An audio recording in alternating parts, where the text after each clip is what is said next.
No momento, sem dúvidas, doutor André. Geralmente elas aparecem no decorrer da aula. Na verdade, parece mais na hora que começa a praticar mesmo, aí que começa a surgir as dúvidas. Isso, as dificuldades aparecem na hora quando vai explicando, tem coisas que a gente não tem um determinado conhecimento técnico, aí que a gente vai, aproveita e pergunta. Mas beleza, precisando é só perguntar. Sim, perfeitamente.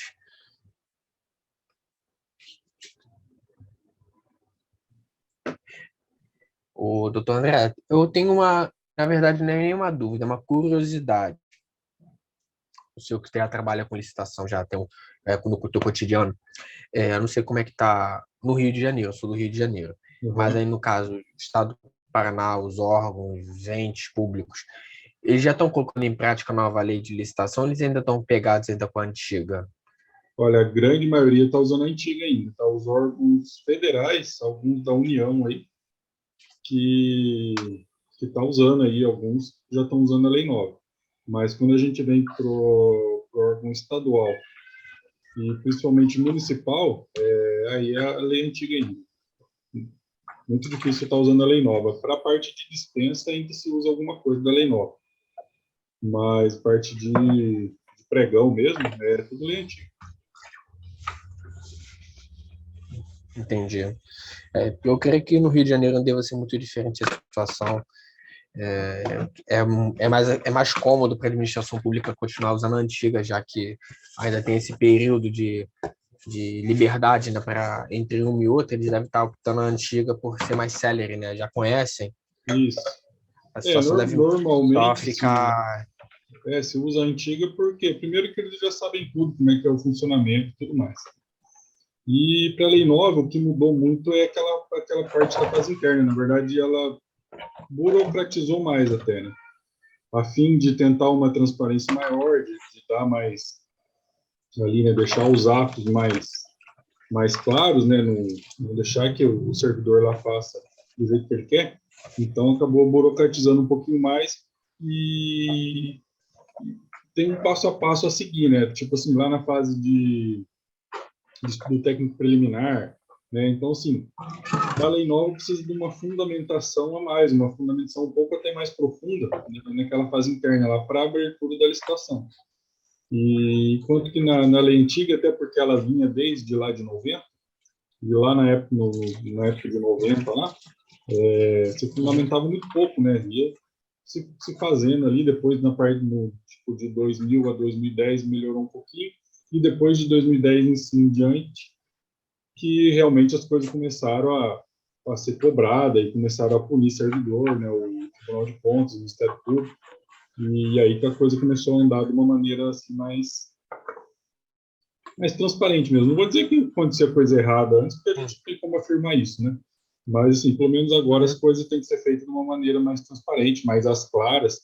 Tudo tem que ser documentado, fundamentado, juntado, né? Então, e na lei nova ainda mais ainda. Então, por isso que até por uma questão de comodidade, de adaptação também, né? Essa parte de curso, do servidor se especializar, aprender a lei, saber, né? Tudo leva um Uhum. tempo. E o grande problema da lei nova é que ela tudo precisa de regulamentação. Muita coisa dela, para ser colocada em prática, a lei fala que precisa de regulamentação. Então, assim, se eu não me engano, são mais de 50 regulamentações que precisa ter para a lei poder ser usada na íntegra, da lei nova.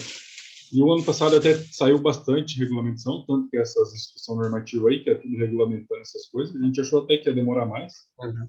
Mas, por exemplo, o portal de compras, né, a parte de preço, já deram uma boa adiantada, né, mas algumas regulamentações já estão saindo, então acredito que até o final do ano mesmo, né, até abril do ano que vem, vai estar tudo redondinho aí, e aí vai ter que usar, não vai ter jeito, né, o servidor não vai ter que usar. O que eu falo assim, para nós na Entendi. prática, não muda muito lei nova, lei antiga, né, não faz tanta diferença. Para quem trabalha na parte de obra, aí até muda bastante. A parte de engenharia ali, a composição dos preços e tudo mais, Serviços, né? Parte de serviço. isso, parte de obra mesmo, tanto na parte de construção, né, como na parte de projeto e tal. Mas, no geral, não muda tanto assim. Não é que não muda, né? Se você for pegar a Lei 8666 e a Lei 9 e comparar, você vai falar, nossa, tem bastante coisa que mudou. Né? Mas é que, assim, a Lei 8666 é de 93 até 2021, apesar de na lei não ter muita alteração, só que existia muitos decretos, muita discussão normativa, muita lei, muita norma esparsa, que eles falam, que era jogado num monte de lugar, que já tinha regulamentado, já tinha bastante coisa da 8666. A lei nova só regulamentou isso tudo dentro dela, né? Então, sim, a lei nova juntou tudo para facilitar mesmo. Então, muita coisa que a gente, que até a administração já tinha colocado em prática, apesar de não ter lá expresso na 8666, mas já estava usando no dia a dia. E a lei nova só veio e regulamentou isso aí num lugar só e tal. Então, por isso que eu digo que, para nós, assim, não mudou muito, né? Entendi. Eu tô perguntando isso até para uma suspeita que eu tinha, porque eu tenho um pequeno negócio, né, um microempreendimento, só que eu nunca trabalhei com licitação, só estudei um pouco a parte, vi algumas coisas na internet e eu fiquei na dúvida. Lei antiga ou lei nova? Qual que será mais aplicado? Qual que eu devo estudar, inicialmente, teoricamente falando, para poder estar começando a licitação? Aí, pelo que eu percebo, aí conversando com o senhor e pelo que está acontecendo, o ideal seria conhecer a antiga e depois conhecer a nova. Porque assim, você conhecendo a antiga, se você estudar a lei antiga, você não vai precisar estudar a lei nova inteira, uma coisa ou outra ali, porque ela repete. Na verdade, a lei nova, ela repete a antiga, depois alguma coisa a mais que veio desses decretos, dessas coisas aí. A parte de inovação mesmo seria só a retirada da tomada de preço da carta convite. Colocou lá um tipo de licitação, que é a de... Não fugiu o nome aqui agora, que é até a mesma que se usa na lei de startup.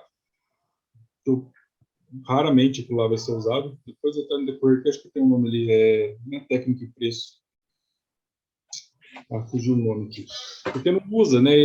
Igual técnica e preço, é uma coisa que não usa, raramente usa. É igual concurso, não usa.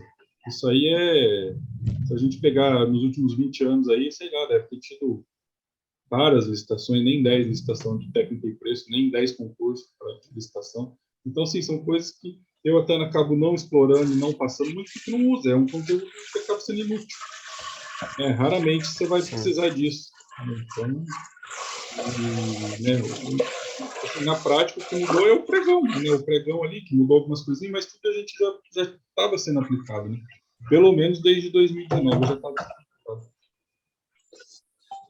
Então, por isso que não mudou muito. É aquele tal negócio. Lei é sempre assim, né? Por mais que revoga uma e entra outra, alguma coisa do tipo, se você sabe a antiga, você não vai precisar estudar muita nova, porque vai ser a mesma coisa, né? Se você já tem o conhecimento ali, você não é perdido, né? Diálogo competitivo, isso aqui que entrou. É uma modalidade, né, nova, que é isso aqui que a lei nova assim, trouxe a mais que não tinha antes. Mas, assim, depois a gente vai ver, né, um por um, você vai ver que raramente isso aqui vai ser usado. Até foge um pouco da transparência. Então, assim, eu acho não tem porquê, uma coisa muito grande que vai ser usada, sabe? Essa coisa federal muito grande. Esse diálogo competitivo é mais ou menos assim. Eu vou ter que pôr no aqui, tá? Esse diálogo competitivo, vou adiantar um pouquinho, mas é mais ou menos assim.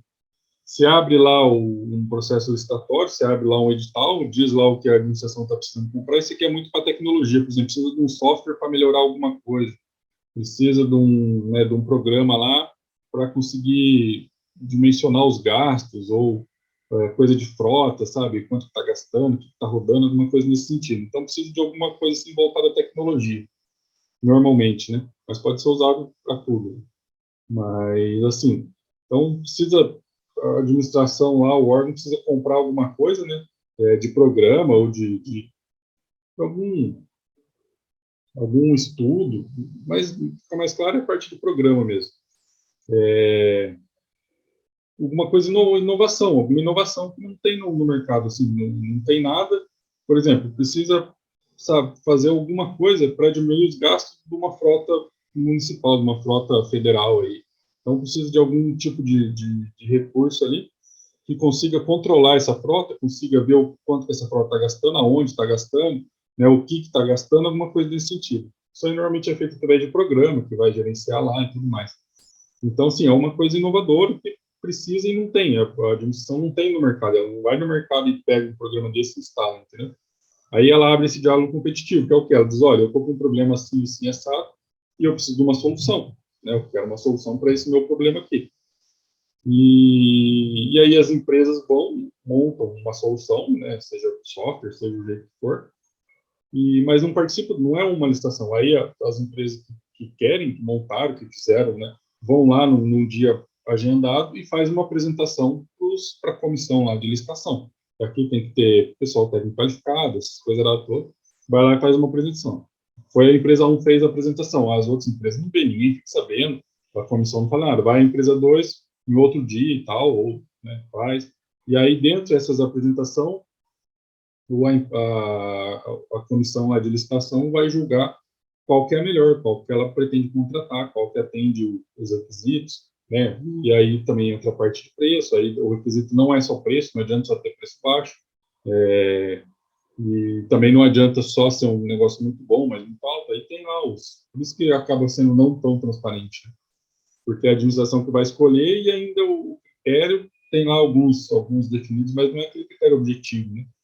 Então, é mais ou menos isso. Então, você vê a complexidade de se usar isso aí, é difícil. Isso também, essa parte desse diálogo competitivo também entra na lei da startup, porque essa lei da startup aqui, ela trouxe uma modalidade também a mais dentro das modalidades de licitação para a empresa que pratica startup. Eu vou dar mais para frente eu vou falar sobre isso aqui. É uma coisa até interessante para quem está começando, para quem quer abrir uma empresa e tal, em vez de se abrir uma empresa normal, se abrir ela enquadrando como startup. Tem até alguns benefícios. Então é isso, assim, isso seria mais ou menos isso que a lei mais inovou, mas a gente vê que é coisa que não é usual, não é do dia a dia. Do dia a dia é mais ou menos isso que eu estou passando e tal.